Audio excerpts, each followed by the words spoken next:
Hey everybody, it's Christina of CraftyPaws. I'm here to share with you guys a process video on how I made this shaker card. I made it using one of the brand new dies from Diemond dies. It's called Bold Love, as well as a little unicorn stamp that I've had in my stash for a while, and this is the first time I've had a chance to ink it up. It's from CC Designs, and I'll share with you guys the whole process. This is called Unicorn Dreams, and I'm just using this one unicorn that's doing kind of like the splits.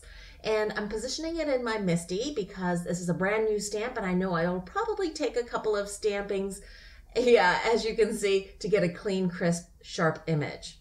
Now for Copic coloring. This is a small image, so I'm going to do some really simple Copic coloring. I'm starting with a kind of mid-tone warm gray. This is a W3, and just laying in where I know that there are going to be shadows. So the shadows at the base of the legs, between the two front paws, or legs, I guess, underneath the face, on the sides by the eyes, at the base of the ears. And now I'm going to blend this all out and make it a really soft, almost pale, like almost white warm gray. That's the W0. And I use warm gray colors generally for live beings like unicorns or animals or people, rather than a cool gray, which I will use a little bit later for another part of the unicorn. Now to blend the two areas together, the W3 and the W0, I'm using a W1, and that just helps blend out the two areas where the two different shades connect. Inside the ears, I'm using a R20, and then I'm going back in and softening the edges a little bit of the ears with that W0. Now to do the mane and the tail, I decided I'm going to make that like a violet color, and I first start with the highlighted areas, the V01, and then I'm going in with the darkest violet that I'm going to use. This is the V09. It's a violet, and I'm putting in all the shadowed areas. So the areas where the tail and the mane meet are going to have shadows from the unicorn itself at the base of the horn. And now I'm blending the darkest and lightest areas together with that V06. And I do like the contrast, but I actually wanted the mane and the tail not to be the total focal point. I want the horn to be. So I'm going to do some point-to-point coloring. And that's taking the darker violet in my left hand and using the point of the lighter marker and touching that to the darker marker and lifting up some of that darker ink so that the lighter marker actually has kind of almost a blended color between the dark and this lighter violet.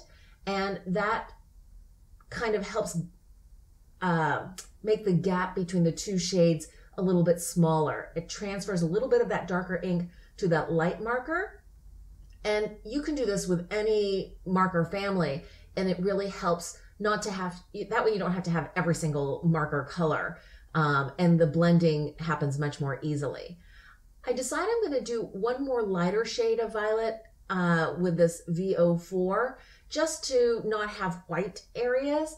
And then I'm going back in with that kind of mid-tone, again, that V06, I believe, just to bridge the gap between that light and dark area of the mane and tail. Now for the horn, I decided I'm going to use the rainbow colors, and I'm starting with the light or lighter blue and then the darker on the edges. I want the unicorn to look like, the horn on the unicorn to look like it's got a highlight in the middle. So I'm going on to the next color, which is the greens, and I'm actually using a yellow green for the highlight areas and a darker green for the edges, and then blending back in with a light color. And I do that with each of these different colors. I go in with a light, then the dark, then back to the light. And I decided I need one more section of the horn to be segmented apart so that I can fit the full rainbow of colors. Next comes the yellow, and I'm putting in the light or lemon yellow, and then the darker on the edges again, and that makes it look like there's a highlight. It's hard to tell in the video, but all of these colors, having the two shades of each color really helps make it look like the horn is more three-dimensional. Now that was the orange section, and now for the red, I'm using a light rouge for the middle and then a carmine for the edges. and going back in with that light color, just touching it one more time to help blend. Now for the hooves, I decided the hooves are kind of like the dead part, right? That's like the hard part of the unicorn. So I am using a cool gray rather than a warm gray. And I like using that as a contrasting gray. I could have gone with the darker warm grays, but I really wanted the hooves to be kind of more shiny and more black. So I decided to go with these cool grays. So I start first with the mid-tone or light C3, and then I go with a dark, and then I'm blending the two together using the C3 again. And I feel like the contrast is too great, so I go back in with a C5, and I bring the two colors a little bit closer together. And that, I think, is just the right amount of blending. And then I can go back in one last time with a C3 to give it a more seamless look on each of the little hooves. And I go back in one last time with the darkest C7 just for the edges to reestablish the darkest areas. And I think that's it for the coloring. And now I'm going to put in highlights. I'm using a Uniball Signo white gel pen, and I think that gives a nice shiny look to the hooves as well as to the horn. I hand fussy cut that unicorn out off camera, and now I'm using a W+9 Sunshine Layers die to start the card front. And I've cut that out. It's a scalloped stitched rectangle. And now I'm using one of the new Diemond dies. This is the Bold Love Word die, and I'm cutting out the window for the shaker using this die. I'm saving the middle heart from the O or the heart. And now I'm cutting a piece of plastic. This is just a leftover piece from some packaging from Craft Stickers, I believe. And now I'm using some Beacon 3-in-1 glue.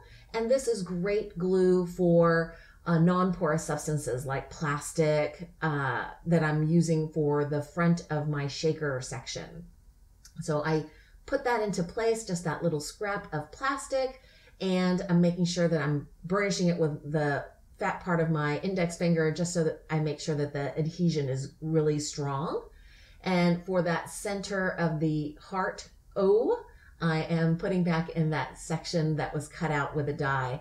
And that's it for the die cutting. Now I'm taking some double-sided foam adhesive and I'm cutting it into long strips. This is creating the shaker pocket, as it were, around the love word die section. And I'm putting in 2 layers because this double-sided foam adhesive is kind of thin. And I'm going to skip over doing the rest of the area, but basically I want to make sure there's no gaps around the word. So I'm going to put in stickers, I'm double-sided foam dots and more double-sided foam tape.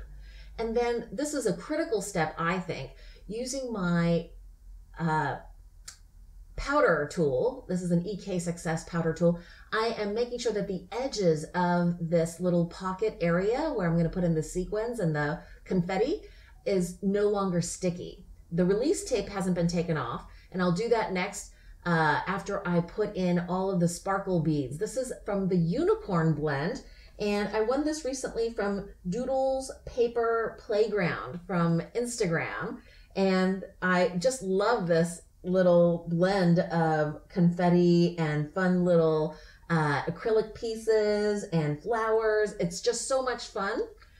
So that's all set. I'm gonna take off all the release paper and put my card base down. Unfortunately, I missed this part of the videotaping. I don't know what happened, but as you can see, the whole card base was put in place with that card base. And the card base is actually just from Michael's. It's one of those hot buy packs, and it's an ombre pink. And so I'm blending on behind the unicorn some Distress Oxide ink that's called Worn Lipstick. And then I'm going to sprinkle on some water, just sprayed it onto my hands and then sprinkled it on. And then I'm going to use a little paper towel, and it creates a nice mottled, sparkly effect. I have some thin double-sided foam adhesive behind the unicorn. I'm going to take all of that release paper off, and I'm going to put that right into place in that ink blended area. And I don't have all of it on camera, but the next kind of finishing touch step is to put in more of those fun confetti and sequin pieces. I picked a flower and I'm putting that in place there. And that actually is covering up a little splotched area where I had sprinkled too much water. And then just to the left, I'm putting in a little teeny tiny sequin. In the middle of the flower, I'm putting in a little gem.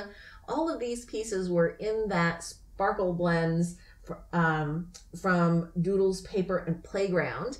And I'm using Ranger glossy accents to put all of these in place, and I'm using these reverse tweezers, which are so helpful for these teeny tiny little pieces, just to put them into place. The last little bit I think is that I didn't get on camera is I put a coating of clear Wink of Stella on the unicorn's horn and on the hooves, which you'll see in the final pictures.